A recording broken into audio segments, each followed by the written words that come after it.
Hello friends, welcome to self study वाला। मैं हूं गरिमा और आज हम देखेंगे 21 और 22 अप्रैल का करंट अफेयर्स। ये करंट अफेयर्स की जो क्लास है ये यूपीएससी का जो सिविल सर्विस एग्जाम होता है उसके प्रीलिम्स एंड मेंस, यूपीपीसीएस के प्रीलिम्स एंड मेंस एंड इस तरह के जो अन्य एग्जाम्स हैं उनके लिए आपके काम आने वाली हैं। हिंदी एंड इंग्लिश दोनों मीडियम्स में अवेलेबल है। आपको आपका जो भी मीडियम हो आपको काम आएगी एंड इसकी पीडीएफ मिलेगी हमारे टेलीग्राम चैनल पे। तो अगर आपने अभी तक टेलीग्राम चैनल ज्वाइन नहीं किया है तो कमेंट बॉक्स में एंड डिस्क्रिप्शन बॉक्स में उसका लिंक है, आप जल्दी से टेलीग्राम चैनल ज्वाइन कर लीजिए और इस पीडीएफ को डाउनलोड कर लीजिए। तो चलिए देखते हैं आज का हमारा पहला टॉपिक। पहला टॉपिक है वर्ल्ड अर्थ डे। ठीक है, विश्व पृथ्वी दिवस। तो 22 अप्रैल को ये विश्व पृथ्वी दिवस मनाया जाता है। तो इस वर्ष भी मनाया गया। इस वर्ष इसकी 56th एनिवर्सरी थी। ठीक है, तो 56वां विश्व पृथ्वी दिवस मनाया गया। तो जैसे आप देख ही रहे हैं कि नॉर्थ इंडिया में काफ़ी हीट वेव्स बढ़ गई हैं, है ना, गर्मी बढ़ रही है और इवन गर्मी हर दिन रिकॉर्ड तोड़ रही है। ठीक है, तो ऐसे समय में जो इसकी थीम है ना वो बहुत मायने रखती है। अभी तक क्या था, अभी तक हम ऐसे सोचते थे या जो पॉलिसी मेकर्स हैं वो ऐसे सोचते थे, जो ग्लोबल पॉलिसी मेकर्स हैं कहना चाहिए कि या तो सरकारें काम करें या फिर जो इंडस्ट्रीज हैं, कॉरपोरेट्स हैं वो ऐसा काम करें जिससे जलवायु परिवर्तन कम हो, है ना। और फिर क्या होता है, अब इस वर्ष से इसमें थोड़ा सा चेंज देखने को मिलता है। अब हम गवर्नमेंट की बात नहीं कर रहे, है ना, अब हम इंडस्ट्रीज की बात नहीं कर रहे, अब हम कह रहे हैं कि भाई ग्रास रूट लेवल पे, ठीक है, जमीनी स्तर पे लोगों को काम करना पड़ेगा, तब जाके हम इस जलवायु परिवर्तन को डील कर पाएंगे, इसको रोक पाएंगे। ठीक है, हमारे तो देखिए भारतीय संस्कृति में ये है ही, है ना, भारतीय संस्कृति की जो जीवन शैली है वो बहुत हद तक क्या है, पर्यावरण फ्रेंडली है। ठीक, एनवायरमेंट फ्रेंडली है। और हमारा एक मिशन लाइफ पे चल रहा है ना, लाइफ स्टाइल फॉर एनवायरमेंट। ये भी यही बताता है कि जो लोग हैं उन्हें अपना जीवन कैसा जीना चाहिए एनवायरमेंट के लिए, है ना, उसके हिसाब से उसके अकॉर्डिंग जीना चाहिए। लेकिन हम नहीं जी रहे तो ये जलवायु परिवर्तन जैसी समस्याएं देखने को मिल रही हैं। तो पहले ऐसे था कि इसके लिए सरकार कुछ करे, कॉरपोरेट कुछ करे, बोले नहीं, जनता को ही कुछ करना पड़ेगा। इसी वजह से इसकी थीम देखिए आप, इसकी थीम है आवर पावर आवर प्लेनेट। ठीक है, हमारी शक्ति है, हमारा ग्रह है। ठीक, अब हमें सिविक मोबिलाइजेशन करना होगा, डेमोक्रेटिक एक्शन करना होगा। मतलब लोग, जब सिविलियंस आएंगे, लोग आएंगे, है ना, तो क्या होगा, हम ऐसे जलवायु परिवर्तन को रोकने में, पृथ्वी को बचाने में सक्षम हो पाएंगे। इस समय पे ना एक प्रोग्राम भी है, कैंपेन चल रहा है, द 25% रिवॉल्यूशन। ठीक है, यूएन का कैंपेन है। तो इसमें क्या है, इन्होंने कहा कि अगर किसी भी देश की या टोटल विश्व की 25% आबादी, है ना, जो 25% ऑफ पॉपुलेशन है वो ऐसे social norms, environmental norms adopt कर ले तो सरकारें मजबूर हो जाती हैं, मार्केट मजबूर हो जाता है उनके अकॉर्डिंग काम करने के लिए। ठीक है, आप देखिए कि जो बड़े बड़े नीतियां हैं जो सरकारें नहीं ले पाती, निर्णय नहीं ले पाती, लेकिन अगर जनता लामबंद हो जाए तो एक एक दिन में हमने ऐसा देखा है इतिहास में कि वो निर्णय लिए जाते हैं। ठीक, तो यहाँ पे भी ये कहना चाह रहे हैं 25% रिवॉल्यूशन में कि अगर 25% जनसंख्या एकजुट हो जाए और पर्यावरण के हिसाब से अपना जीवन जीने लगे ना तो सरकारें मजबूर हो जाएंगी, मार्केट मजबूर हो जाएगा जो एनवायरमेंट फ्रेंडली प्रोडक्ट्स देने के लिए, है ना। अगर 25% लोग खरीदेंगे ही नहीं ऐसे प्रोडक्ट जो एनवायरमेंट को हानि पहुंचा रहे हैं तो बाजार को, तो इंडस्ट्री को तो मजबूरन ऐसे एनवायरमेंट फ्रेंडली प्रोडक्ट्स बनाने ही पड़ेंगे ना। तो ये इनका कहना है यहाँ पे। ठीक है, तो आपसे पूछा जा सकता है 25% रिवॉल्यूशन क्या है। ठीक, ये कह रहे हैं और कि मानवीय एजेंसी, ह्यूमन एजेंसी पे इन्होंने जोर दिया है, एम्फेसाइज किया है। और आप जानते, आपने मतलब फील भी क्या होगा, है ना, सरकारें बदलती रहती हैं, पॉलिसीज बदलती रहती हैं, विश्व के जो सिस्टम्स हैं वो बदलते हैं, लेकिन अगर मनुष्य प्रजाति ठान ले, है ना, कोई एक समुदाय ठान ले और ऐसे जीवन शैली को अपने आचरण में अडॉप्ट कर ले तो फिर उसको कोई नहीं हिला सकता। ठीक है, तो उन्होंने कहा कि नेशनल पॉलिसी वेवर्स की राष्ट्रीय नीतियां डगमगा जाएं, लेकिन जो कम्युनिटी इनोवेशन है, लोकल प्रॉब्लम सॉल्विंग है, वो इस तरह की चीज़ों को सस्टेन करके रख सकती है ना, एनवायरनमेंट को प्रोटेक्ट करके रख सकती है। ठीक है, और क्या और इस अगर हम भारत की बात कर रहे हैं ना, भारत अर्थ डे के लिए या पृथ्वी को बचाने के लिए क्या क्या करता है, तो जैसा कि मैंने आपको बताया मिशन लाइफ, पीएम मोदी का मिशन है ये, उन्होंने स्टार्ट किया था। ठीक, तो लाइफ स्टाइल फॉर एनवायरनमेंट है ना, कि हमें, आपने देखा होगा कि हमारे इंडिया में तो जैसे कोई क्लोथ है ना, हम उसे ऐसे फेंकते नहीं हैं। वो क्लोथ पहले क्या होगा, एक बड़ा भाई पहनेगा, फिर छोटा पहनेगा, फिर उससे छोटा पहनेगा, 3 लोगों ने पहन लिया, अभी भी वो क्लोथ फेंका नहीं जाएगा, है ना। अब क्या होगा, उसको झाड़ू पोछे में यूज कर लिया जाएगा। ठीक है, तो ये रहा है हमारा इंडिया का लाइफस्टाइल। लेकिन अब क्या होता है, अब तो स्टेटस वाला जमाना है, आपने एक फोटो एक कपड़े में डाल दी तो अब आप दूसरे में वो नहीं लगाएंगे, है ना। तो ये हमारा कल्चर नहीं है ना, ये वेस्टर्न कल्चर है जो हमने अडॉप्ट किया है। तो हम कह रहे हैं नहीं भाई, हमारा लाइफ स्टाइल एनवायरनमेंट के लिए होना चाहिए। तो इसमें हम ऐसी चीज़ों को प्रमोट करते हैं जो प्रो प्लेनेट हो, है ना, और प्रो प्लेनेट पीपल। और ऐसे लोगों को क्या कहते हैं हम, प्रो प्लेनेट पीपल। जो जैसे आपने देखा होगा कि बैग्स हैं, है ना, हम शॉपिंग पे जाते थे पहले इस जमाने के लोग, तो साथ में क्या एक बैग लेके जाते थे, थैला बोलते हैं उसे, है ना। लेकिन अब क्या है, अब कोई बैग नहीं लेके जाता, ठीक, क्योंकि मार्केट में अवेलेबल है। ठीक है, प्लास्टिक बैग्स अवेलेबल है, तो ये हमारा कल्चर नहीं है। तो यहाँ पे मिशन लाइफ पे है। इसके साथ साथ अर्बन फॉरेस्ट लगाए जा रहे हैं, जो अर्बन हीट आइलैंड की समस्या है। जो अर्बन एरियाज होते हैं, गर्मियों में ऐसे हीट आइलैंड बन जाते हैं, गर्मी बेहद गर्मी होती है। ठीक है, तो यहाँ दिल्ली में ही आप देख लें कि काफ़ी मतलब असहनीय गर्मी पड़ती है। तो उनसे डील करने के लिए सरकार अर्बन फॉरेस्ट लगा रही है। ठीक, रिन्यूएबल का माइलस्टोन है हमारा, हम पहले बात कर चुके हैं कि जो 48% है हमारी इंस्टॉल्ड पावर कैपेसिटी, वो नॉन फॉसिल फ्यूल से आ रही है। बहुत बड़ी बात है, न्यूक्लियर और रिन्यूएबल एनर्जी से आ रही है। ठीक है, तो यहाँ पे क्वेश्चन क्या बन सकता है, बहुत सारे क्वेश्चन हैं। जैसे कि एक आसान सा क्वेश्चन कि कब मनाया जाता है अर्थ डे, तो 22 अप्रैल को। थीम क्या है, तो वो पूछी जा सकती है। और क्या पूछा जा सकता है कि 25% रिवॉल्यूशन का क्या मीनिंग है, कि 2030 तक कार्बन उत्सर्जन में 25% का रिडक्शन कर दो, कमी कर दो, नहीं। मैंडेटरी 25% रिन्यूएबल एनर्जी यूज करो, ये भी नहीं है ना। Social tipping point achieved when 25% population adopt a norm, है ना, कि जब 25% पॉपुलेशन कुछ नॉर्म अडॉप्ट कर लेती है, तो समाज को, सरकार को और जो हमारी इंडस्ट्री है ना, उसको उनके हिसाब से काम करना पड़ेगा। ठीक है, जीडीपी 25% जीडीपी अलोकेट करना, ये भी नहीं है। ठीक है, आंसर बनेगा सी। नेक्स्ट है भारत मैरीटाइम इंश्योरेंस पूल। ठीक है, यह बीएमआई पूल इम्पोर्टेंट है, थोड़ा सा, बहुत ज़्यादा इम्पोर्टेंट नहीं है, लेकिन हाँ पूछा जा सकता है कि ये है क्या। ठीक है, आप देखो उसके नाम में ही है, भारत है तो मतलब इंडिजिनस है, भारत का होगा, है ना, सॉवरेन है। मैरीटाइम है तो मैरीटाइम मतलब कि कुछ समुद्र से रिलेटेड है, ओशन से, है ना। और इंश्योरेंस है तो ऑब्वियसली इंश्योरेंस तो होगा।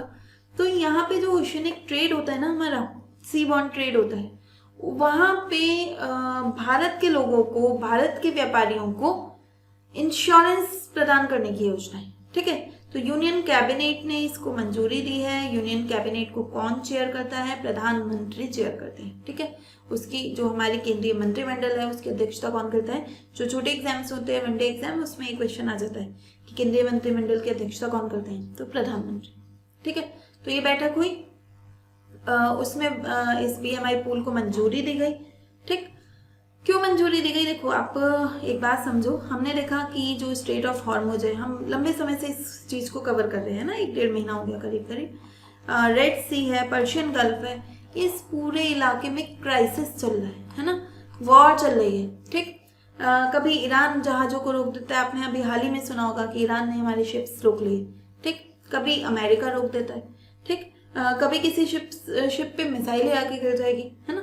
तो ऐसा क्या है, ऐसी स्थिति में जो इंश्योरेंस है, जो बीमा प्रदाता है, वो कहते हैं भाई देखो, हम नॉर्मल समय पे तो इंश्योरेंस देते हैं, ऐसे समय में, वॉर टाइम में जहाँ रिस्क बहुत ज़्यादा है, वहाँ हम इंश्योरेंस नहीं दे पाएंगे, क्योंकि अगर हमने ऐसे समय में इंश्योरेंस दिया पता चला 2 शिप भी डूब गए तो उनकी तो कंपनी ही डूब गई उसको पूरा करने में, है ना।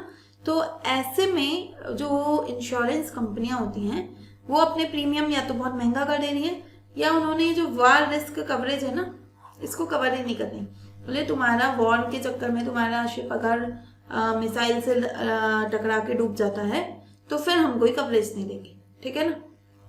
अब ऐसे में समस्या क्या है, समस्या ये है कि जो हमारे ट्रेडर्स हैं, जो व्यापारी हैं, जो अपना सामान एक्सपोर्ट करते हैं या इंपोर्ट करते हैं, है ना, दोनों ही स्थिति में अब उन्हें डर लगेगा क्योंकि रिस्क तो उनके लिए भी है। पहले तो वो भेजते थे, उन्हें था कि हाँ अगर डूब गया, कुछ खराब हो गया, कुछ समस्या आ गई तो उनका सामान सेफ है, इंश्योरेंस करा रखा है उन्होंने, पैसा मिल जाएगा। लेकिन अब पैसा नहीं मिलेगा, ठीक है, पूरी कंपनी बर्बाद हो जाएगी, ठीक। तो ऐसी स्थिति में वो एक्सपोर्ट इंपोर्ट नहीं करेंगे, ठीक। अगर एक्सपोर्ट इंपोर्ट नहीं करेंगे तो अर्थव्यवस्था को लगेगा झटका, और सरकार ऐसा चाहेगी नहीं। तो सरकार इसे एक मध्यम मार्ग सा अपनाया सरकार ने बोला भाई देखो, मैं बाकी कंपनियों को जाके तो नहीं कह सकता, है ना, कि आप इंश्योरेंस दे दो, लेकिन हम खुद का इंश्योरेंस देंगे, ठीक है। तो अब सरकार अपना इंश्योरेंस देगी, उसका नाम है भारत मैरीटाइम इंश्योरेंस पूल, ठीक है। तो टॉपिक आपको समझ आ गया होगा। अब थोड़ा सा देख लेते हैं कुछ टेक्निकलिटीज अगर हो तो।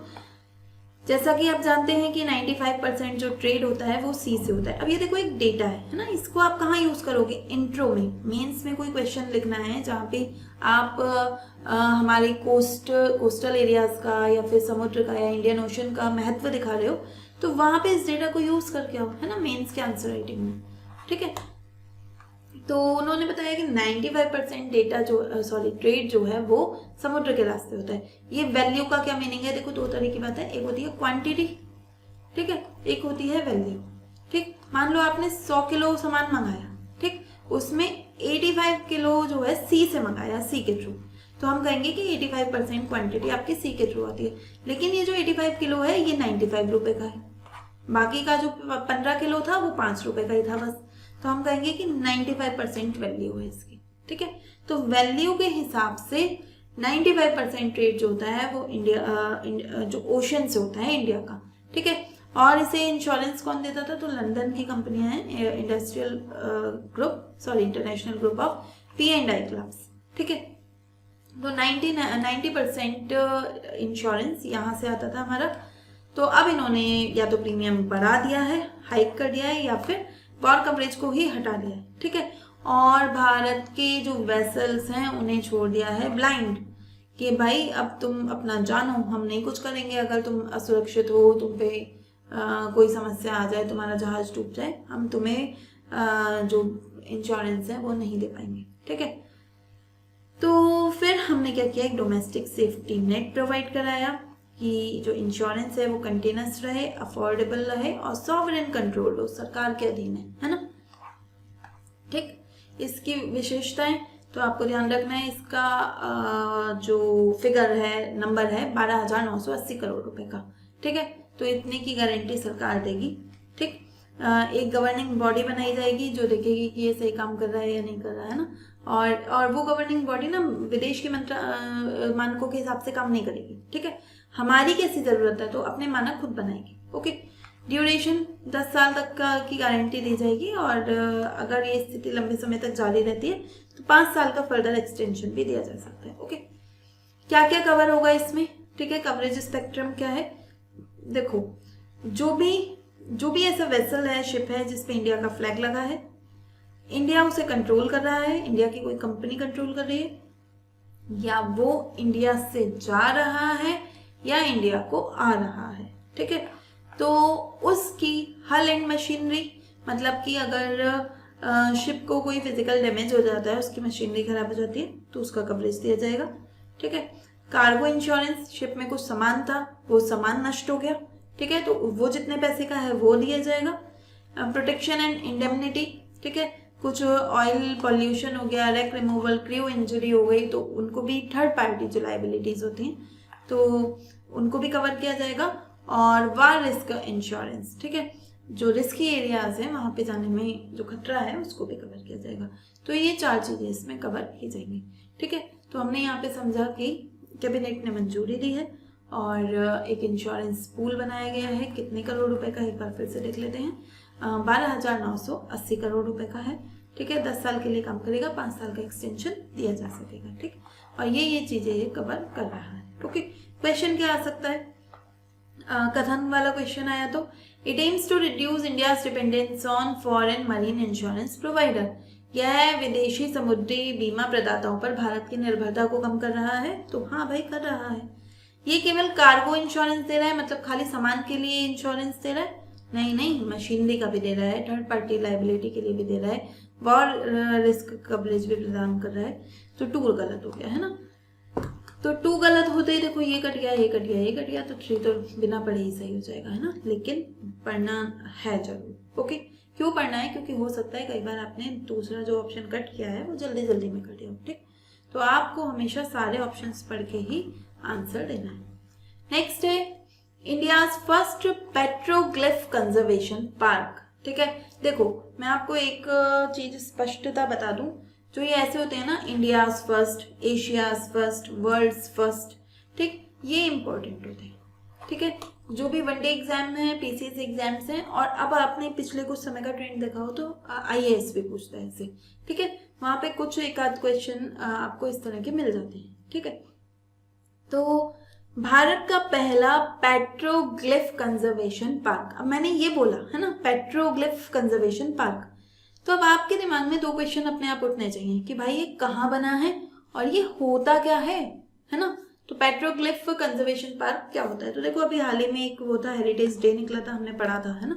तो उस दिन पे लद्दाख में इसका इनॉग्रेशन किया। जो लद्दाख के लेफ्टिनेंट गवर्नर हैं श्री विनय कुमार सक्सेना, उन्होंने लद्दाख में स्पेसिफिकली कहें तो लेह में, और स्पेसिफिकली कहें तो लेह में जो एक सिंधु रिवर है, सिंधु नदी या इंडस रिवर कहना चाहिए, उसका एक घाट है सिंधु घाट। ठीक है, तो सिंधु घाट पर इस पेट्रोग्लिफ कंजर्वेशन पार्क का उद्घाटन किया है। अब ये पेट्रोग्लिफ क्या होता है? तो पेट्रो प्लस ग्लिफ, सिंपल है ना। पेट्रो मीन्स होता है चट्टान, ठीक है, और ग्लिफ मीन्स होता है उकेरना। तो जब हम चट्टान की सतह पर कुछ उकेरते हैं, नक्काशी करते हैं, कुरेदते हैं, ठीक है, इंसाइजिंग, पिकिंग, कार्विंग, तो उसे हम क्या कहते हैं? तो जो आकृति बनती है वो क्या कहलाती है? पेट्रोग्लिफ। ठीक है, तो जैसे आपने देखा हो कि कोई चट्टानी दीवार है, आप उसे खरोच खरोच के कुछ आकृति बना दो, है ना, तो वो जो बनेगी वो क्या होगी? पेट्रोग्लिफ। इसी तरह से एक आपने पिक्टोग्राफ भी सुना होगा, पिक्टोग्राफ, है ना। पिक्टोग्राफ क्या होते हैं? उसमें भी हम ऐसे ही कुछ उकेरेंगे, लेकिन हम फिर क्या करते हैं? उसमें कलर भर देते हैं। ठीक है, तो पिक्टोग्राफ में कलर्स होते हैं, वो पेंटेड होते हैं। पेट्रोग्लिफ्स पेंटेड नहीं होते।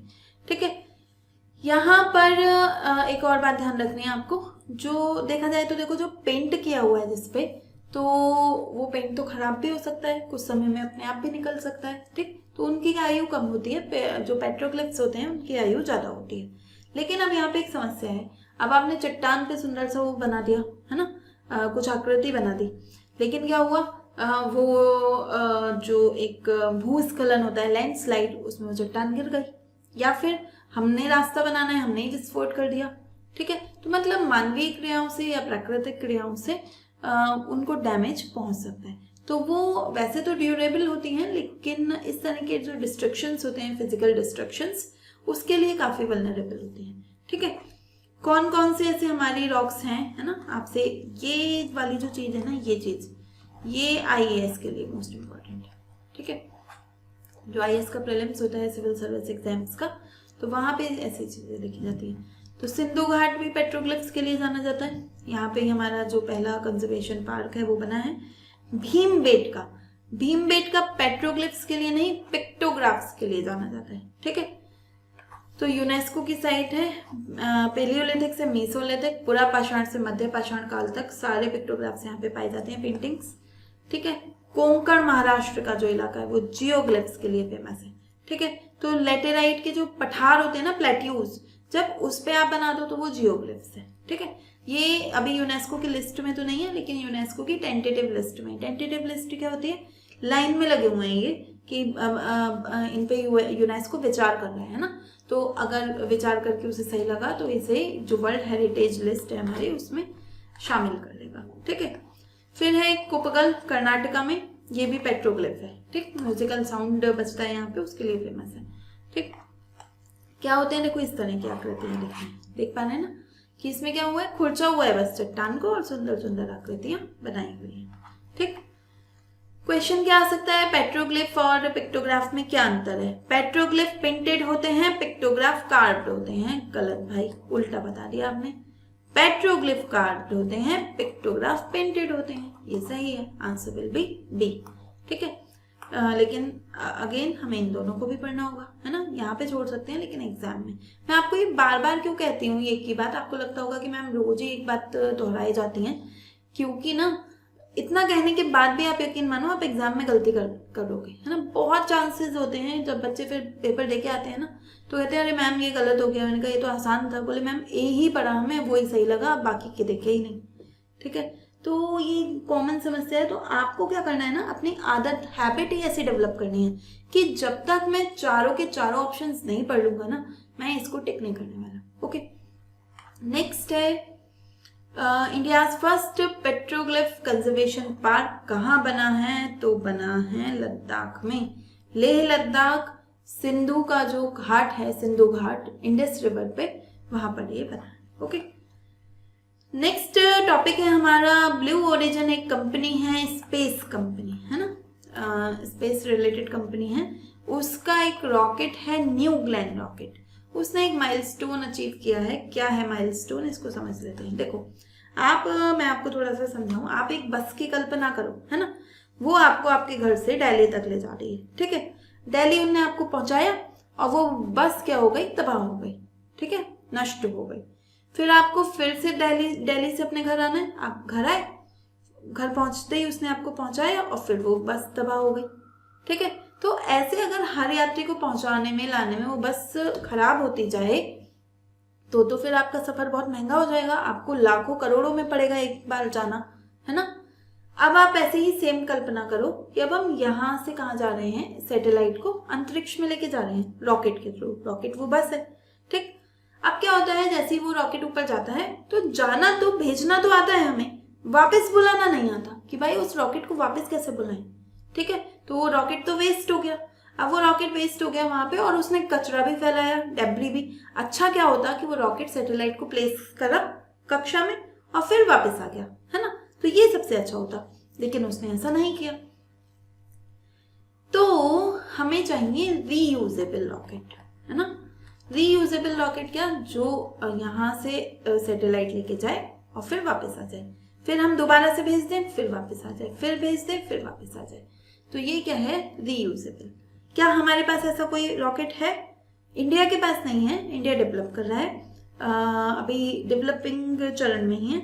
लेकिन एक कंपनी है स्पेस एक्स, एलॉन मस्क की कंपनी, नाम आपने सुना होगा में भी। तो स्पेस एक्स एक कंपनी है, उसका एक फाल्कन 9 रॉकेट है ना, और इसका ही एक अपग्रेडेड वर्जन है फाल्कन हैवी। ठीक है, ये 2 रॉकेट ऐसे हैं, ये जाते हैं वापस आ जाते हैं। अब देखो आपके बस का किराया कम क्यों होता है, क्योंकि बस खराब नहीं हो रही, नष्ट नहीं हो रही, है ना, बस पहुंचाया वापस आ गई। तो आपका किराया एक जो है रीजनेबल किराया है ना। ऐसे ही अभी फाल्कन 9 ने क्या किया, स्पेस एक्स कंपनी ने बहुत सस्ते में जो हमारे सैटेलाइट्स हैं उनको पहुंचाना शुरू कर दिया, क्योंकि उसका कुछ जा नहीं रहा ना, उसको तो बस हम क्या चाहिए, जो फ्यूल लग रहा है ना, रॉकेट तो दोबारा से नहीं बनाना होगा, वो पहुंचाया फिर वापस आ गया, बस फ्यूल बनाना। तो ये सस्ते में ही क्या करती है, जो सैटेलाइट्स हैं उनको कक्षा में पहुंचा देती है। ठीक, पर इसकी है मोनोपोली। जब भी किसी की मोनोपोली होगी, मोनोपोली क्या होता है कि एक ही है मार्केट में, है ना, और कोई दूसरा है नहीं। तो अगर कोई चीज बेचने वाला एक ही हो तो वो अपनी मनमानी करेगा। तो ऐसे ये थोड़ी थोड़ी मनमानियां करता था, और नहीं भी तो फिर एफिशिएंसी तो धीरे धीरे कम हो ही जाती है। कंपटीशन तो होना चाहिए अगर आपको एफिशिएंसी बढ़ानी है। तो इसको कंपटीशन देने के लिए एक न्यू ग्लेन रॉकेट आया है। ठीक है, अब ये न्यू ग्लेन रॉकेट किसका है, एक आपने अमेजॉन कंपनी सुनी होगी। ठीक, अमेजॉन कंपनी के जो चेयरपर्सन है इस समय जेफ बेजोस। ठीक है, उनकी एक दूसरी कंपनी है ब्लू स्टार, ठीक है। और ये जो blue origin, not blue star, blue origin, तो इस कंपनी का रॉकेट है न्यू ग्लेन, ठीक है। तो ये न्यू ग्लेन रॉकेट इसने पहले गया था, ठीक, पहले गया और एक NG-2 मिशन है ना, NG-2 नवंबर में हुआ था, तो उसमें ये रॉकेट गया फिर वापस आया, ठीक है। इसकी लैंडिंग हुई और अब ये फिर से पहुंचा के फिर वापस आया, ठीक है। तो मतलब रीयूजेबल रॉकेट है। तो कहा जा रहा है कि ये अब फाल्कन 9 को या स्पेसएक्स के एलॉन मस्क को क्या देगा, कंपटीशन देगा, बढ़िया, ठीक। तो यहाँ पे इन्होंने जो उसका बूस्टर है, फर्स्ट स्टेज बूस्टर, उसका नाम रखा है never tell me the what. जानने की जरूरत नहीं है, लेकिन सब क्या है कि दे रखा है न्यूज में, तो आप बस हल्का सा देख लेंगे। Never tell me the what क्या है, एक स्टार वॉर सीरीज है मूवीज की, ठीक है। तो उसमें इसको यूज किया गया है, उसका रेफरेंस दिया है यहाँ पे, ठीक। तो अब यहाँ पे ना इसने एक गड़बड़ कर दी, मिशन सक्सेसफुल रहा है ना, ये गया, इसने सैटेलाइट को पहुंचाया और फिर वापस आ गया। तो हमने कहा भाई ठीक है, रॉकेट लॉन्च हुआ था, फिर वापस आ गया, रिकवर कर लिया गया, बढ़िया। रिकवर हमने कहाँ पे किया है, तो अटलांटिक ओशन में एक हमने लैंडिंग प्लेटफॉर्म ही बना रखा है जैकलिन नाम का, ठीक है। तो वहां पे इसको रिकवर किया गया, मतलब वहां पे ये उतरा, ठीक है, अंतरिक्ष से जब आया। अब गड़बड़ क्या होगा ये सुनिए, बहुत मजेदार सी गड़बड़ है कि ऐसा समझ लीजिए कि आपको जाना तो था दिल्ली, आपने दिल्ली की बस पकड़ी, बस गई और आपको पहुंचाया ही वो दिल्ली से आगे हरियाणा, ठीक है, और फिर वापस आ गई। तो यहाँ पे ही इसने भी ऐसा ही कुछ किया है कि इसे जिस कक्षा में पहुंचाना था ना उसमें नहीं पहुंचाया, दूसरी कक्षा में डिप्लॉय करके आ गया, ठीक है। तो इनकरेक्ट ऑर्बिट में करा। अब ये भी बस आपको आइडिया होना चाहिए कि देखो ये सारी कहानियां जाननी क्यों जरूरी है, कि आपके दिमाग में इमेज बन जाए न्यू ग्लेन रॉकेट की। मैंने इस पे 2-4 मिनट बात की ना, तो आपको सुनने में मजा आ रहा है और आपके माइंड में इमेज बन गई, ठीक है। तो अब आप जैसे ही एग्जाम में आएगा और मानो आपने रिवीजन नहीं किया या नहीं आ रहा, तब भी आपको ये कहानी याद आ जाएगी उस समय पे, ठीक है। तो कि गलत कक्षा में पहुंचा दिया था, न्यू ग्लेन रॉकेट था, जेफ बेजोस का था, है ना, ये सारी चीजें कुछ कुछ आ जाएंगी। क्वेश्चन क्या आ सकता है कि blue origin new Glenn rocket के बारे में बताओ। ये ऑर्बिटल क्लास का हैवी लिफ्ट लॉन्च व्हीकल है, हाँ, भारी चीजों को ले जाएगा, है ना। इसने पहली स्टेज बूस्टर का भी सफलतापूर्वक जो है प्रदर्शन किया है, तो ये भी सही है। इसे नासा ने डेवलप किया है, नहीं भाई, इसे तो ब्लू ओरिजिन जेफ बेजोस की कंपनी है, ओके। तो answer will B A. Next है, किसकी कंपनी है भाई, तो बार बार तो मैं जेफ बेजोस का नाम ही ले रही हूँ, है ना, तो जेफ बेजोस की कंपनी है। अभी क्या है ना, देखो अभी मैं आपको एक क्वेश्चन हाथ के हाथ ही करा देती हूँ, तो आपको आसान लग रहा है ना। ऐसे सोचो जब 150 क्वेश्चन में पूरे उसमें आएगा ये कि ब्लू ओरिजिन किसकी स्पेस कंपनी, किसकी कंपनी है, तो वहां पे आप कंफ्यूज होगे, है ना। तो यहाँ पे आसान लग रही है चीजें, वहां नहीं लगेंगी, ठीक। नेक्स्ट टॉपिक है हमारा AI governance and economic group बना है एक, ठीक। तो हमारी जो ministry of electronic and information technology है, सूचना प्रौद्योगिकी मंत्रालय, उसने इस ग्रुप को बनाया है, ठीक है, उसकी घोषणा की है, ठीक। अब समझिए कि ये मुद्दा क्या है, AI आया है ना, आर्टिफिशियल इंटेलिजेंस, कृत्रिम बुद्धिमत्ता कहेंगे हिंदी में, ठीक है। AI आने के बाद से क्या हुआ कि जो रोजगार है ना, रोजगार को इसने प्रभावित किया, ठीक है। मतलब इसकी अच्छी चीजें तो काफी सारी हैं, है ना, ये पढ़ने में हेल्प करता है, ये हेल्थ में हेल्प करता है, ये एजुकेशन में हेल्प कर रहा है, ये हमारे जो कृषि है उसमें हेल्प कर रहा है। तो इसके लाभ तो बहुत हैं, लेकिन हानियां भी कुछ कम नहीं है। एक बड़ी हानि तो यह है कि इसने हमारे जो पहले ही रोजगार कम थे और जिन लोगों को मिले हुए थे उनको भी हटवा दिया, है ना। दूसरी हानि क्या है, डीप फेक क्राइम, जो साइबर क्राइम होते हैं। डीप फेक किस तरह का क्राइम है, डीप फेक में क्या होता है, देखो नाम से स्पष्ट हो रहा होगा, डीप फेक, आपका फेक वीडियो बनाया जाएगा और उसमें आप चेहरा आपका दिखेगा लेकिन आप नहीं होगे, कोई और व्यक्ति होगा, लेकिन ऐसा लगेगा कि वो काम आप कर रहे हो। तो ऐसे तो किसी को भी बदनाम किया जा सकता है, किसी को भी फंसाया जा सकता है ना।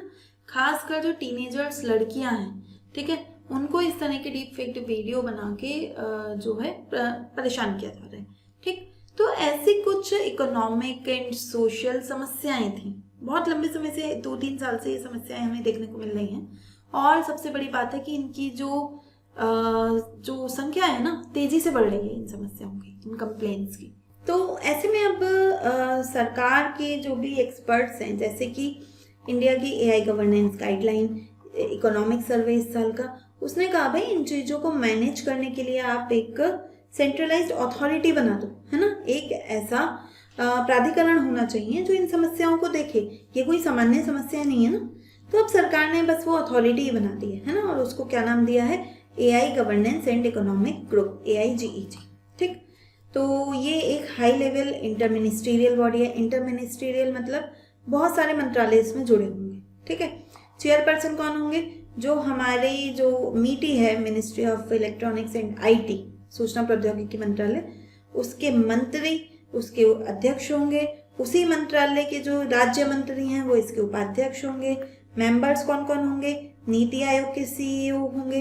जो हमारे मुख्य वैज्ञानिक सलाहकार हैं वो इसके मेंबर होंगे। आर्थिक सलाहकार हैं वो इसके मेंबर होंगे।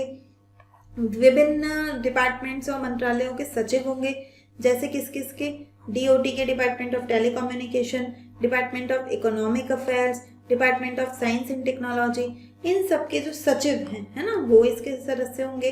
और कौन होगा, जो नेशनल सिक्योरिटी काउंसिल के सचिवालय है उसके प्रतिनिधि भी इसमें शामिल होंगे। तो हमने देखा कि बहुत सारे मंत्रालय के लोग शामिल हैं, तो इसीलिए इसको कहा जा रहा है इंटरमिनिस्ट्रियल।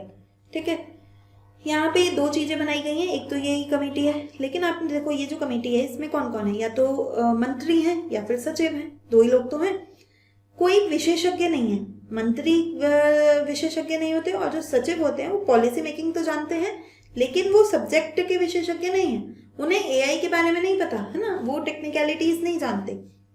तो हमें इनकी मदद के लिए, अब आप इन्हें बता दोगे कि ये समस्या है तो ये हैंडल कर लेंगे, लेकिन समस्या क्या है वो इन्हें नहीं पता, है ना, जो टेक्निकल चीज़ें हैं वहाँ पे।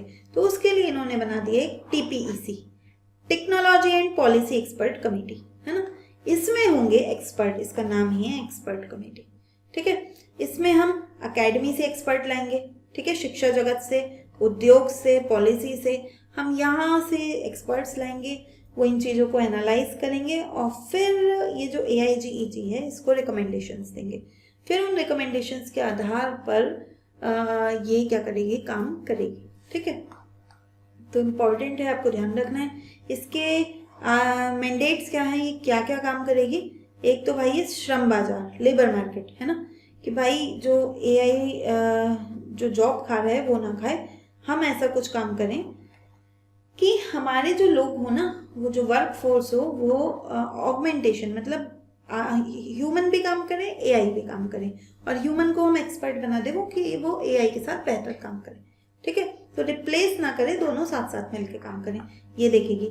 रेगुलेटरी ओवरसाइट, ये क्या मतलब है, देखो मैंने आपको अभी डीप फेक बताया। डीप फेक एक साइबर क्राइम है ना, लेकिन ये जो डीप फेक है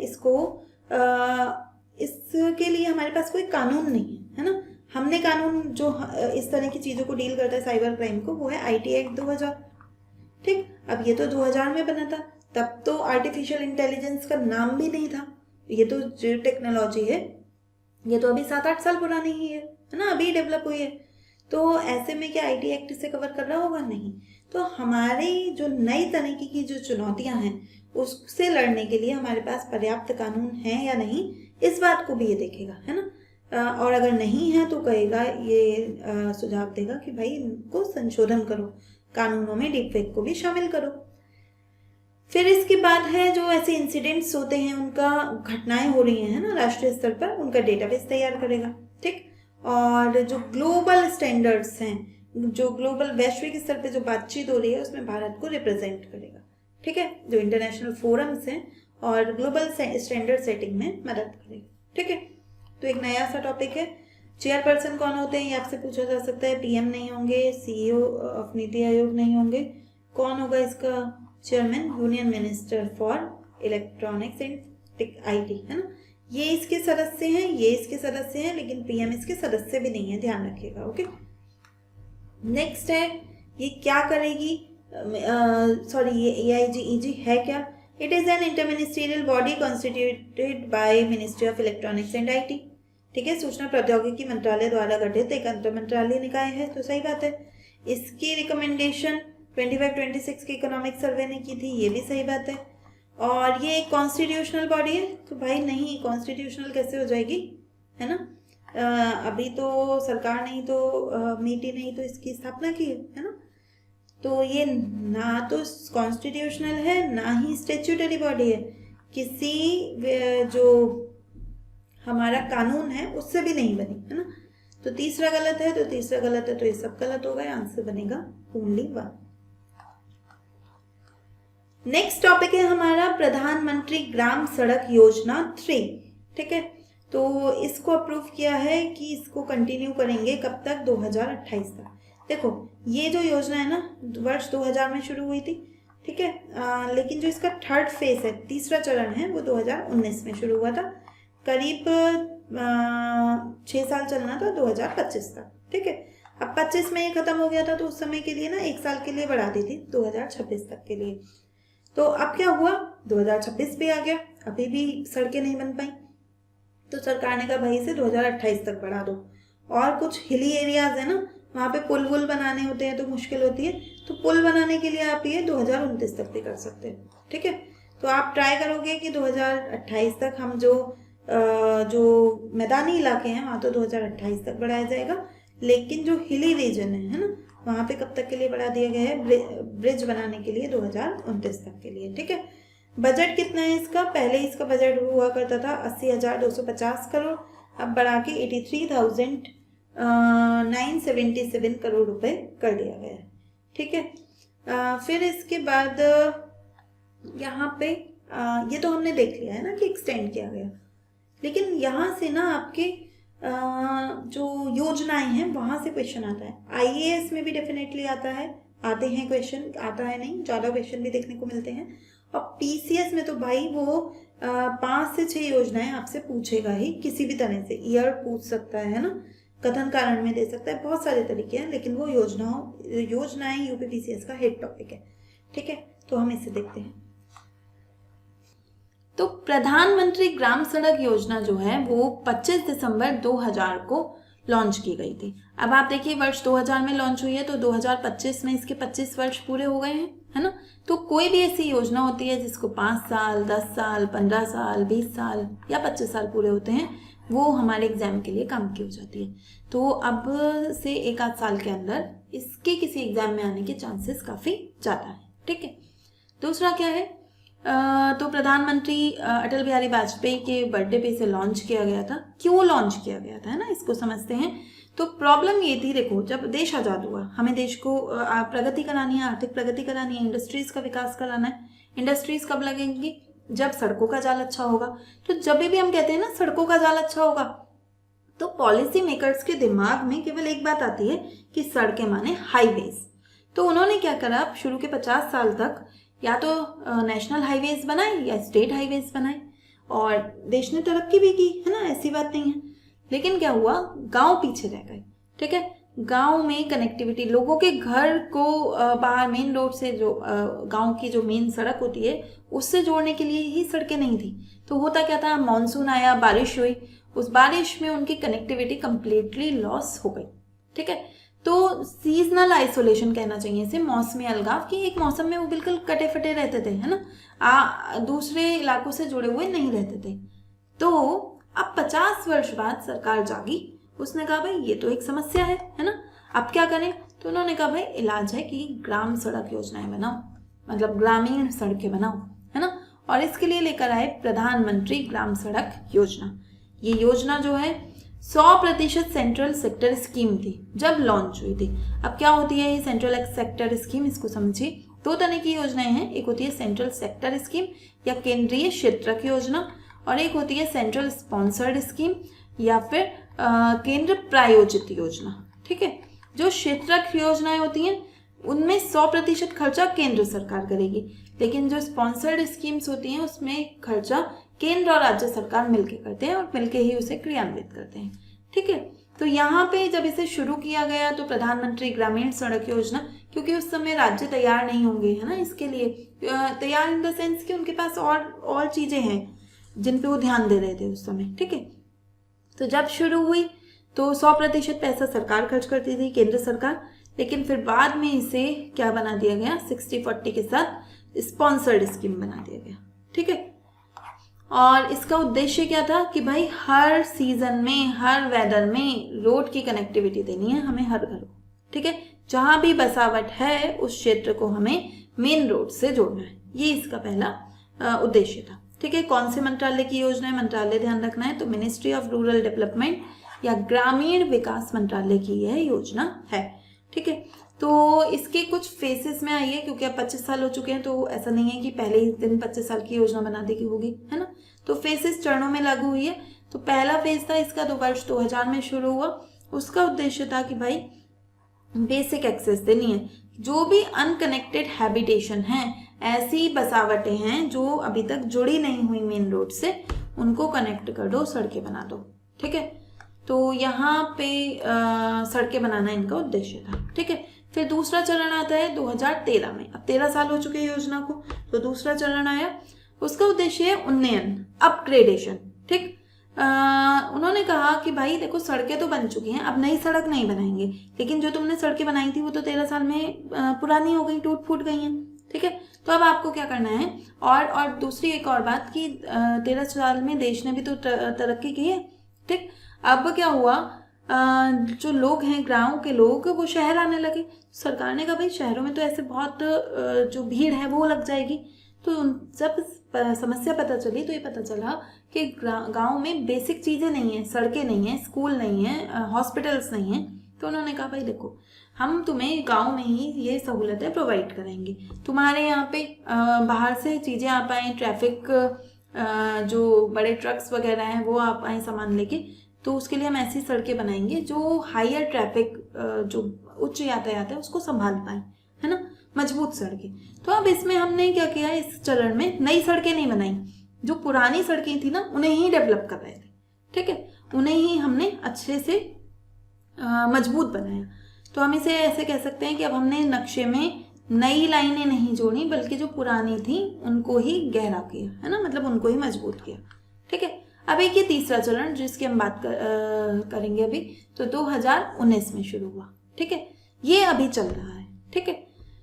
तो 2019 में ये चरण शुरू हुआ। पहले ये इस चरण का उद्देश्य समझते हैं। तो इसका उद्देश्य था इकोनॉमिक इंटीग्रेशन। बोले ठीक है तुमने सड़कें बना ली, उनको मजबूत कर दिया, अब बसावटों को नहीं जोड़ना, अब आपको उन बसावटों को, देखो जो ग्रामीण लोग हैं उनका खेती मुख्य काम है ना, फिर उनके बच्चे स्कूल जाते हैं और या फिर उन्हें हॉस्पिटल जाना पड़ता है, यही 3 जगह हैं जहाँ वो बार बार जाएंगे, ठीक है, और कोई चौथी ऐसी जगह नहीं है, ठीक। तो इस स्कीम का उद्देश्य था भाई उनका इकोनॉमिक इंटीग्रेशन करो। जो तुमने सड़कें बनाई है ना, ये देखो कि वो सड़कें क्या ग्रामीण मार्केट से जुड़ रही हैं, क्या हायर सेकेंडरी स्कूल है उनसे जुड़ रही हैं, या हॉस्पिटल से जुड़ रही हैं या नहीं जुड़ रही हैं, तो उन्हें जोड़ो और अच्छे से उन्हें मजबूत करो, ठीक है। तो यहाँ पे स्ट्रेटेजी ये नहीं थी कि बस गाँव को जोड़ो, नई सड़कें बनाओ, नहीं। अब आप देखो कि ऐसे क्या कोई रूट हैं जो उस गाँव को सबसे कम समय में, ताकि जो बच्चियां हैं वो स्कूल जा पाएं, है ना, जो किसान हैं वो अपनी फसल बेचने जा पाए मंडियों में, ठीक है, और ज़रूरत के समय पे हॉस्पिटल जाया जा सके। तो ऐसे रूट्स बने हुए हैं या नहीं है तो उन्हें बनाओ, ठीक है। तो कंसोलिडेशन फेज था, 2019 में शुरू हुआ और 2019 से लेके 2025 तक चला, ठीक है। 25 में क्या हुआ, इसको 1 साल के लिए बढ़ाया गया 2026 तक, और अब हाल ही में सरकार ने इसे 2028 तक बढ़ा दिया है, ठीक है। यहाँ पे भी आपको एक और फैक्टर देखने को मिल सकता है कि जो हिली रीजन्स है ना, पहाड़ी क्षेत्र हैं, वहाँ पे ये 2029 तक है, ठीक है। तो ब्रिजेस बनाने के लिए वहाँ पे क्योंकि ज़्यादा समय लग रहा है तो 2029 तक एक्सटेंड किया गया है, लेकिन आपके एग्जाम में आए तो आप 28 तक लिखेंगे, ओके। तो इसके साथ इसमें ना एक और फैक्टर है, एक स्पेशल स्कीम भी है, road connectivity project for left wing extremism area. इन्हें हम आसान भाषा में कहें तो नक्सलवादी एरिया जो है, ठीक है। तो जो हमारे नक्सलवादी एरिया है, नक्सलिस्ट एरियाज हैं, जैसे रेड कॉरिडोर, ठीक है, तो वहाँ पे वहाँ के 44 डिस्ट्रिक्ट में इसे लॉन्च किया गया है। ठीक है, तो ऐसी जगहों पे हमें सड़कें बनानी है। तो यहाँ देखिएगा कि ग्रामीण इलाकों के अलावा भी हम जो लेफ्ट विंग एक्सट्रीमिज्म वाले इलाके हैं वहाँ पे भी सड़कें बनाने हैं। अब देखो IAS में ऐसा आ जाए कि प्रधानमंत्री ग्राम सड़क योजना के तहत जो लेफ्ट विंग एरियाज है वहाँ सड़कें बनाई जाती हैं। तो अब आपने अगर इससे नहीं पढ़ा है ना तो आप ये गलत कर देंगे, है ना। आपको लगेगा कि नहीं वहाँ तो गाँव में ही सड़कें बनाएंगे, यहाँ थोड़ी ना बनाएंगे। ठीक है, तो इसलिए आपको ये थोड़ा सा ध्यान रखना है। ओके, इन सड़कों को बनाने के 2 उद्देश्य हैं। सबसे पहला तो है सिक्योरिटी, है ना, कि जो हमारी सिक्योरिटी फोर्सेज हैं, CRPF है, पुलिस है, वो तेजी से पहुंच पाए अगर कहीं जाना है तो।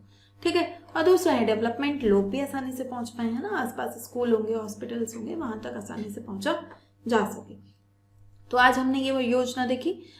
इसमें क्या है कि आपको कुछ बातें ध्यान रखनी है। वर्ष 2000 में शुरू हुई थी, 25 साल हो चुके हैं। मिनिस्ट्री ऑफ रूरल डेवलपमेंट की योजना है, 3 चरणों में लागू हुई है। पहला चरण नई रोड बनाओ, दूसरा चरण जो रोड बन चुकी है उन्हें मजबूत करो, और तीसरा चरण जो रोड बनी है उनको जो हमारे इकोनॉमी के इंजन हैं, जैसे कि स्कूल, जैसे कि हॉस्पिटल, जैसे कि मंडियां, उनसे जोड़ो। ठीक है, और साथ में एक जो हमारा लेफ्ट विंग एक्सट्रीमिज्म के एरियाज हैं उनको भी मजबूत करो। ठीक है, क्वेश्चन देख लेते हैं। प्रधानमंत्री ग्राम सड़क योजना 3 के संदर्भ में निम्न कथनों पर विचार करो। इसका फोकस है जो अनकनेक्टेड हैबिटेशन है उनको जोड़ना। तो सही बात है ना। सही बात है कि नहीं सही बात है? बिल्कुल गलत है ना। अनकनेक्टेड हैबिटेशन को जोड़ना पहले चरण का उद्देश्य था। ठीक है, दूसरा है ये प्रायोरिटाइज करेगा कि विलेजेस को इकोनॉमिक और सोशल इंफ्रास्ट्रक्चर से जोड़ा जाए। तो इकोनॉमी में तो मंडियाँ आ गई, सोशल इंफ्रास्ट्रक्चर में स्कूल और हॉस्पिटल्स आ गए, तो ये सही है। ठीक है, ये कंसोलिडेशन वाला फेज है, ये भी सही है। तो पहला गलत है, दूसरा तीसरा सही है, answer will be B. Next है PMGSY 1 से PMGSY 3 में क्या चेंज हुआ है ना, कि अब हम रूरल सड़कों से अर्बन सड़कें बनाने लगे हैं। नहीं, ऐसा नहीं हुआ है। बेसिक कनेक्टिविटी पहले दे रहे थे और अब हम इकोनॉमिक इंटीग्रेशन कर रहे हैं ना, तो बी सही है, answer will be B. Next topic है आज का हमारा स्टेट ऑफ इंडियाज बैट्स। ठीक है, भारत में चमगादड़ों की स्थिति। इसके लिए एक रिपोर्ट प्रस्तुत की है, लगभग 2 दशक से बाद में ये रिपोर्ट आई है। इससे पहले जो चमगादड़ों की स्थिति पे रिपोर्ट आई थी 2 दशक पहले आई थी। ठीक है, किस किसने जारी की है? तो nature conservation foundation, bat conservation international और WWF इंडिया, है ना। तो बड़ी संस्थाएं इसमें शामिल हैं, रिपोर्ट काम की है आपकी। तो इनने बताया है कि 135 चमगादड़ों की प्रजातियां हैं हमारे देश में। जो पहला अध्ययन हुआ था उसमें 120 प्रजातियां थी, है ना, 15 बढ़ गई हैं अभी। इनमें से जो 16 हैं वो एंडेमिक है। एंडेमिक मतलब केवल भारत में ही पाई जाती हैं और कहीं नहीं पाई जाती पूरे विश्व में। ठीक है, सबसे ज़्यादा कहाँ पे पाई जाती हैं? वेस्ट बंगाल में, फिर मेघालय में, फिर उत्तराखंड में। यहाँ देखिए जो हमारा वेस्टर्न घाट है, ठीक है, तो वेस्टर्न घाट में वो हॉट स्पॉट मतलब बड़ी संख्या में नहीं पाई जाती, है ना, ध्यान रखिएगा। सबसे कम चमगादड़ कहाँ पाए जाते हैं? पंजाब और हरियाणा में। कारण क्या है भाई? क्योंकि वहाँ पे फॉरेस्ट नहीं है, जंगल नहीं है। जंगल नहीं होंगे तो कहाँ पे रहेंगे वो, है ना, खेतों में थोड़ी ना चमगादड़ रहेंगे। ठीक है, तो ये एक बड़ा कारण है कि पंजाब हरियाणा में चमगादड़ नहीं पाए जाते। ठीक, इसके साथ साथ इस रिपोर्ट में कहा गया भाई डेटा डार्क स्पॉट है यहाँ, इसे अगर हम IUCN में लिस्ट करें तो डेटा डेफिशिएंट है। ठीक है, इन पे हमें बहुत ज़्यादा डेटा अवेलेबल नहीं है ना, संख्या के लिए या कितनी है इस सब के लिए। कुछ ऐसी प्रजातियां हैं जो IUCN की थ्रेटेंड लिस्ट में शामिल हैं, जैसे 7 प्रजातियां हैं, ऐसी नाम नहीं ध्यान रखने हैं ना। और इसके अलावा इन्होंने कहा कि भाई कुछ ऐसी प्रजातियां हैं जो हिमालय और नॉर्थ ईस्ट में ही पाई जाती हैं केवल, और उन्हें बहुत ही क्या है गंभीर खतरों का सामना करना पड़ रहा है। ठीक है, जैसे मेघालय का thick thumbed bat, sombre bat, है ना, इनको थोड़ी मुश्किलों का सामना करना पड़ रहा है। इसके साथ इन्होंने ना कुछ खतरे भी पहचाने हैं, जैसे हैबिटेट लॉस, है ना, अर्बनाइजेशन हो रहा है, जंगल काटे जाने हैं तो हैबिटेट लॉस हो रहा है। मॉन्यूमेंट कॉन्फ्लिक्ट, आपने देखा होगा पुरानी फिल्मों में कि जो पुरानी हवेलियों का दरवाजा खोलो तो सामने से चमगादड़ निकल के आते थे, है ना। तो चमगादड़ों की फेवरेट जगह है पुराने की, मॉन्यूमेंट्स, है ना, स्मारक। लेकिन अब क्या है, ASI जो है हमारा आर्कियोलॉजिकल सर्वे ऑफ इंडिया, वो स्मारकों का कर रहा है संरक्षण कर रहा है और इन चमगादड़ों को बाहर भगा रहा है। ठीक है, तो ये भी एक समस्या है। रिन्यूएबल एनर्जी इंफ्रास्ट्रक्चर, जो विंड टर्बाइन होते हैं उनमें आ जाते हैं, है ना, उड़ते उड़ते, तो उनसे टकरा के मर जाते हैं। फिर है पोस्ट कोविड स्टिग्मा। भाई लोगों को पहले चमगादड़ पहले से ही बदनाम थे, है ना, लेकिन अब जब से कोविड हुआ है तब से तो कोई इनकी शक्ल भी नहीं देखना चाहता। ठीक, तो ये कुछ कारण हैं जिसकी वजह से इनका जीवन खतरे में आ गया है। ठीक है, क्वेश्चन क्या आ सकता है कि वेस्ट बंगाल में सबसे ज़्यादा बेड डाइवर्सिटी पाई जाती है, तो भाई सही बात है।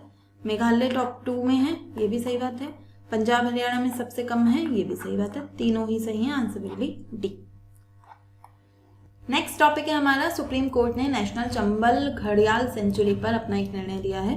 ठीक है, तो मतलब निर्णय नहीं दिया है, गंभीर चिंता व्यक्त की है ना, कहा कि भाई बहुत गलत हो रहा है, ग्रेव कंसर्न है जो आप चंबल रिवर को पे खनन कर रहे हो ना, अवैध रेत खनन हो रहा है।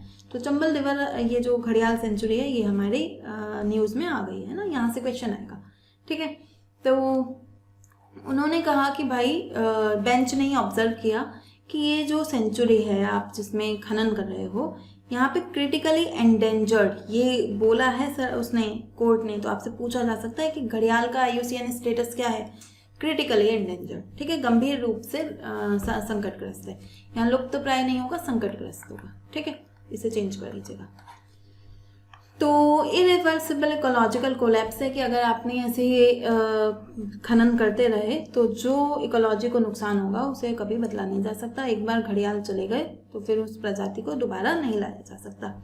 तो उनने कोर्ट ने कहा कि भाई CCTV कैमरे लगाओ और इनको मॉनिटरिंग करो, है ना, ड्रोन अप्लाई करो और निगरानी करो हर समय।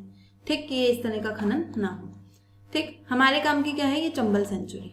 ठीक है, कब बनी थी? 1978 में। 3 राज्यों में है। ठीक है, कहाँ कहाँ है? राजस्थान में है, मध्य प्रदेश में है और उत्तर प्रदेश में है। यूपी का पेपर दे रहे हो तो ध्यान रखिएगा। ओके, यूपी के कौन कौन से डिस्ट्रिक्ट आते हैं इसमें? आगरा और इटावा। ठीक, यहाँ पे कौन सी प्रजातियां हैं? एक तो घड़ियाल है। ठीक है, क्रिटिकली एंडेंजर्ड। घड़ियाल क्या होता है? मगरमच्छ का ये एक प्रकार है, एक प्रजाति है, बस उसके जो नोज होती है ना उस पर ऐसे घड़ा सा लगा होता है। ठीक है, तो ध्यान रखिएगा। फिर है एक रेड क्रॉन रूफ टर्टल है, ये भी क्रिटिकली एंडेंजर्ड है ना। एक है गंगा रिवर डॉल्फिन, ये एंडेंजर्ड है। ये यूपी का स्टेट एक्वेटिक एनिमल है। ठीक है, जो राज्य जलीय जीव है। ठीक, तो देखो 3 इसमें बड़ी प्रजातियां हैं और तीनों ही संकटग्रस्त हैं, है ना, और 2 तो उसमें क्रिटिकली एंडेंजर्ड है, गंभीर रूप से संकटग्रस्त है। ठीक है, तो ऐसे में इसका तो संरक्षण करना बनता ही है। ओके, और ये जो प्रोटेक्टेड एरिया होते हैं ना वाइल्ड लाइफ प्रोटेक्शन एक्ट के तहत, तो उसके तहत बनी है। ठीक है, और इको सेंसिटिव जोन का पार्ट है जो हमारी चंबल सेंचुरी है। ठीक, तो हमें चंबल सेंचुरी पूछेगा, कब बनी ये तो नहीं पूछेगा, बस थोड़ा आइडिया कहाँ कहाँ पे है, 3 राज्यों में है, ये पूछ सकता है कौन कौन से जंतु पाए जाते हैं। ठीक है, ये आपके लिए इम्पोर्टेंट है। क्वेश्चन क्या आ सकता है कि जो नेशनल चंबल सेंचुरी है उसके बारे में कथनों पे विचार करो। ये 3 राज्य से प्रोटेक्ट करते हैं, राजस्थान, मध्य प्रदेश, उत्तर प्रदेश। सही बात है। ये घड़ियाल के लिए जानी जाती है, ये भी सही बात है। ये बायोस्फीयर रिजर्व है यूनेस्को का, नहीं है ना, ये होता तो मैं आपको बताती। तो आंसर होगा A 1 और 2। और क्या आएगा? गंगा रिवर डॉल्फिन किस राज्य का एक्वेटिक एनिमल है? तो यूपी का एक्वेटिक एनिमल है। ठीक है, यूपी का पेपर दे रहे हैं तो मोस्ट इंपॉर्टेंट है। एक नेक्स्ट टॉपिक है हमारा सेटोडेक्टिलस जयादित्य। ठीक है, ये क्या है? ये एक नया जीव खोजा गया है, नई स्पेशीज है किसकी? टोड गेको की, बेंट टोड गेको। ठीक है, तो जो उसकी टो है ना, उंगलियां हैं, वो थोड़ी सी मुड़ी हुई हैं। ठीक है, गेको क्या होता है? गेको एक तरह की छिपकली की प्रजाति है, मैं आपको दिखाती हूँ। इतनी प्यारी सी छिपकली है, ये देखिए, है ना। तो इसकी खोज हुई है, नई प्रजाति हमें पता चली है ना।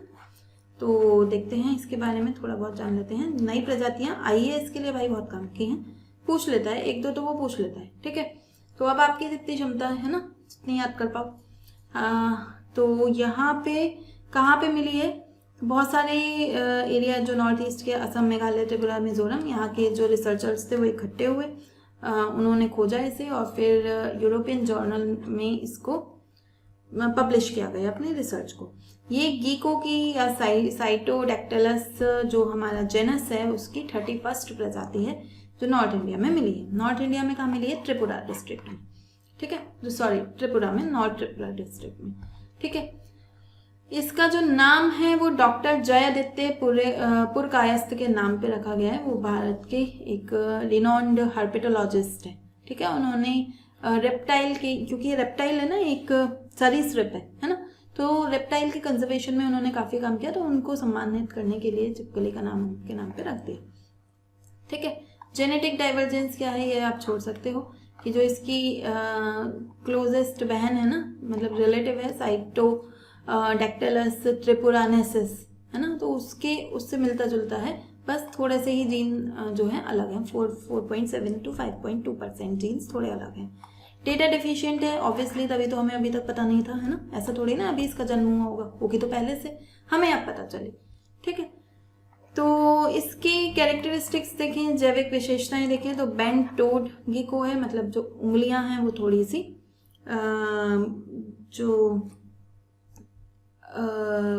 दबी हुई हैं, मुड़ी हुई हैं, है ना, बेंट है, ठीक है। और मुड़ी हुई हैं तो ये क्या करती है, जो जंगल के फर्श हैं, चट्टानी दरारें हैं और पेड़ों के तने हैं, उन पे आसानी से रह पाती है, ठीक है।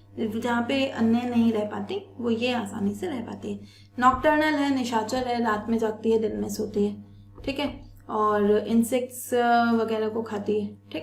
और माइक्रो एंडेमिक है कि भाई बहुत छोटे से त्रिपुरा वाले रीजन में ही रहती है, बड़ी मात्रा में रह रही होती है जगह जगह पे तो हमें पता होता, ठीक है। तो ये आपको ध्यान रखनी है। सेटोडैक्टिलस जयादित्य के संबंध में निम्न कथनों पर विचार करो। ये गेको की नई प्रजाति है, बेंटोड गेको, सही बात है। इसे वेस्टर्न घाट में खोजा गया, वेस्टर्न घाट में नहीं है ये, है ना, अभी देखा हमने। और ये 31st स्पेशीज है, ये भी सही है, तो 2 गलत है, 1 and 3 सही है, answer will be C. Next topic है हमारा एग्रीकल्चर का प्रोक्योरमेंट किया है हमने, कृषि खरीद उपाय किए हैं सरकार ने। कुछ उपाय नहीं पूछे जाएंगे एग्जाम में, है ना, ये तो बस मैं आपको ऐसे ही बता देती हूँ कि जैसे यूपी है, उसके लिए सरकार ने कहा है कि भाई हम पोटैटो खरीद लेंगे, कितने 20 लाख मीट्रिक टन पोटैटो खरीद लेंगे, ठीक है। कितने प्राइस पे, 650 पर कुंटल के प्राइस पे, ठीक, मतलब 6.5 रुपये किलो आलू सरकार खरीद लेगी यूपी में। किस स्कीम के तहत, मार्केट इंटरवेंशन स्कीम के तहत। स्कीम हमारे काम की है ना, अभी समझेंगे क्यों काम की। फिर ऐसे ही कहा आंध्र प्रदेश में भाई हम चना खरीद लेंगे, है ना, प्राइस सपोर्ट सिस्टम के तहत। कितना चना, आंध्र प्रदेश ने बहुत ज़्यादा चना उगा दिया इस साल, तो फिर अब मार्केट में जो सप्लाई ज़्यादा हो गई तो डिमांड, अब वो चना ज़्यादा बिकेगा नहीं, है ना, तो यहाँ पे सरकार बोली हम खरीद लेंगे। कौन सी योजना, प्राइस सपोर्ट स्कीम, तो ये योजना काम की है, ठीक है। फिर तीसरी है हमारी, एक कर्नाटका में तूर दाल खरीदी गई है, कितने की मैंने लिख दिया है, काम की नहीं है ना, आप पढ़ लेना। अगर आपको क्या होता है ना, कई बार बच्चों को थोड़ी क्यूरियोसिटी कुछ ज़्यादा ही होती है कि भाई पूरी एज इट इज़ न्यूज़ होनी चाहिए, तो काफ़ी चीज़ें मैं जो एग्जाम के लिए नहीं होती वो कम कर ही देती हूँ, लेकिन यहाँ पे मैं हाथ के हाथ भी बता दिया आपको, ओके, तो आप ये छोड़ सकते हो। काम का क्या है, ये जो योजना मैं आपको बता रही हूँ, है ना, कि ये प्रोक्योरमेंट कौन सी योजना, PSS के तहत हो रहा है, ठीक है। तो इसमें था कि 30 दिन का एक्सटेंशन दे दिया कि तूर दाल, जो अरहर की दाल होती है हमारे रीजन में, उसको वहाँ तूर दाल बोलते हैं, तो कि हम PSS के तहत जो खरीद रहे थे वो अगले 1 महीने तक और खरीदेंगे, ठीक है, ये सरकार ने कहा है। तो इसके लिए ना सरकार के पास एक योजना है, PM आशा योजना, ठीक है, तो हम उससे देखेंगे, वो है हमारे काम की, वहां से आएगा क्वेश्चन, ये नहीं आएगा कि पोटैटो कितने खरीदने हैं सरकार ने, ओके। तो ये जो प्रधानमंत्री अन्नदाता आय संरक्षण अभियान है, ये है क्या, देखो जो फार्मर्स है ना, वो जो फसलें उगाते हैं, तो कई बार ऐसा होता है कि उनको उनकी फसलों का सही दाम नहीं मिल पाता, है ना, तो सरकार ने उसके लिए MSP तो दिया है, लेकिन MSP हर फसल के लिए नहीं दिया हुआ, ठीक है, कुछ फसलों के लिए मिनिमम सपोर्ट प्राइस या न्यूनतम समर्थन मूल्य। ये क्या होता है कि अगर आपको मान लो सरकार ने 10 रुपये किसी चीज़ का दाम निर्धारित कर दिया, है ना, तो अगर मार्केट में आपको 8 रुपये का बिक रहा है तो आप सरकार को बेच दो, अगर 12 रुपये मिल रहे हैं आपको तो आप मार्केट में बेच दो, ठीक है। तो न्यूनतम समर्थन मूल्य है कि इससे कम में अगर आपको बिक रहा है कोई सामान मार्केट में तो सरकार उसको खरीद लेगी, ठीक है।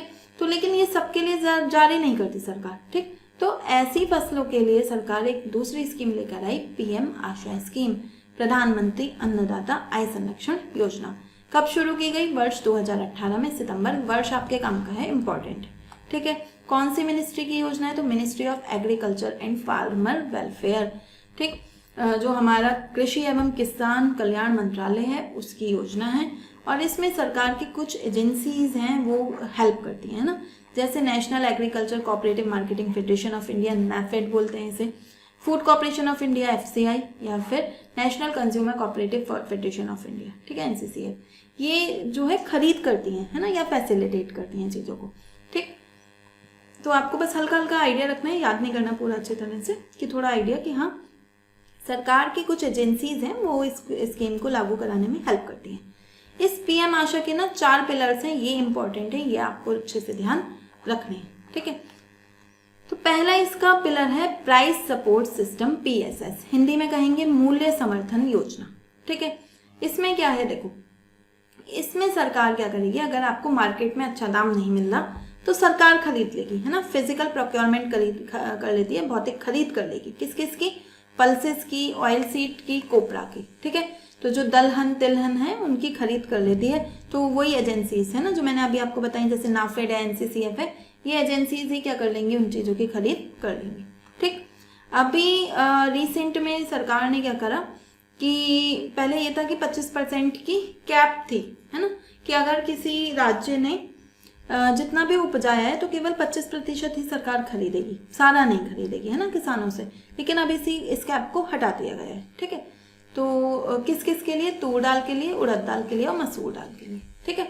तो अगर आप अभी रिसेंट में पेपर दे रहे हैं तो ये काम का, अदरवाइज आप इसे भी छोड़ सकते हैं, ओके। नेक्स्ट है, तो यहाँ पे हमने देख लिया कि अगर आपको मार्केट में सही दाम नहीं मिल रहा तो आप सरकार को आके बेच दो प्राइस सपोर्ट स्कीम के तहत, ठीक है। दूसरा है प्राइस डेफिशिएंसी पेमेंट स्कीम। अब आप यहाँ पे देखो सरकार भी कितना खरीदेगी, है ना, कुछ तो ऐसी चीजें हैं जो सरकार आगे विभिन्न योजनाएं चलाती है, वहां काम आ जाएंगी, जैसे मिड डे मील स्कीम है, या जो PDS के तहत राशन बांटती है ना। लेकिन कुछ चीजें तो है ना जो सरकार के काम नहीं आने वाली, ठीक, लेकिन वहां भी किसानों को नुकसान हो रहा है। तो उन्होंने कहा भाई देखो हम ऐसा तो नहीं करेंगे कि तुमसे खरीद लें, है ना। देखो अभी मैंने जो आपको एग्जाम्पल दिया था उसके माध्यम से ही समझते हैं। मान लो MSP सरकार ने 10 रुपए निर्धारित किया, ठीक है, ये 10 रुपए क्या है, MSP। मार्केट में किसान बेचने जा रहा है तो 8 रुपए का बिक रहा है, किसान को तो 2 रुपए का घाटा हो रहा है। किसान ने कहा सरकार से भाई खरीद लो हमारा सामान 10 रुपए में, तुमने MSP घोषित किया, सरकार ने हाथ जोड़ लिए, भाई हम नहीं खरीद सकते, है ना, हम कहाँ पे लेके जाएंगे इतना सामान। तो सरकार बोली देखो तुम मार्केट में ही बेच दो, और ये जो तुम्हें 2 रुपए का घाटा हो रहा है ना ये हमसे ले लो, ठीक है। तो सरकार उसके खाते में 2 रुपए डलवा देगी। तो अब देखो सरकार खुश, उसे खरीदना नहीं पड़ा, किसान खुश, उसे दाम मिल गया, और मार्केट वाले तो खुश हैं, है ना। तो यहाँ पे सरकार क्या करती है कि जो डिफरेंस होता है कि MSP कितना है और वास्तविक बाजार मूल्य कितना है उसके अंतर को पे कर देती है, ठीक है, सीधे बैंक अकाउंट में आ जाता है। ये योजना मुख्यतः ऑयल सीड के लिए, तिलहन के लिए, है ना। तिलहन का सरकार क्या करेगी, है ना, दालें तो आगे बांट देगी, तिलहन का क्या करेगी, ठीक है, तेल थोड़ी ना निकालेगी उनसे। तो इसके लिए सरकार ने ये योजना चला रखी है, ठीक है। फिर क्या है, प्राइस स्टेबलाइजेशन फंड, ठीक है, ये क्या है, मूल्य स्थिरता कोष। ये जो ऐसी चीजें होती है ना जैसे कि जिनमें मूल्य तेजी से बढ़ता घटता है, जैसे आप देखो प्याज कभी 20 रुपए किलो होते हैं, कभी 200 रुपए किलो होते हैं, दालें कभी 50 रुपए किलो होगी, कभी 200-250 पहुंच जाती हैं। तो ऐसी जो चीजें हैं जहाँ पे मूल्य में बहुत उतार चढ़ाव देखा जाता है, तो उसके लिए सरकार क्या करेगी, इनका बफर स्टॉक बना के रखेगी, ठीक है, पल्सेस का और अनियन का, ठीक है, ताकि जब दाम बढ़े इन चीज़ों के तो सरकार इस बफर स्टॉक में से सामान आगे पहुंचा सके, ठीक है, और दामों को नियंत्रित कर सके। नेक्स्ट है मार्केट इंटरवेंशन स्कीम, ठीक है।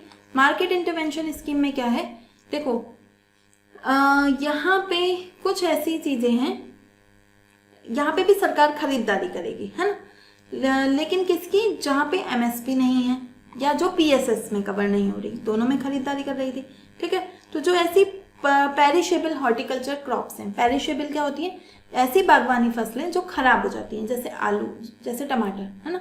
तो इन चीजों को क्या करेगी सरकार, खरीद लेगी, ठीक है। अब खरीद के भी सरकार क्या करेगी, है ना।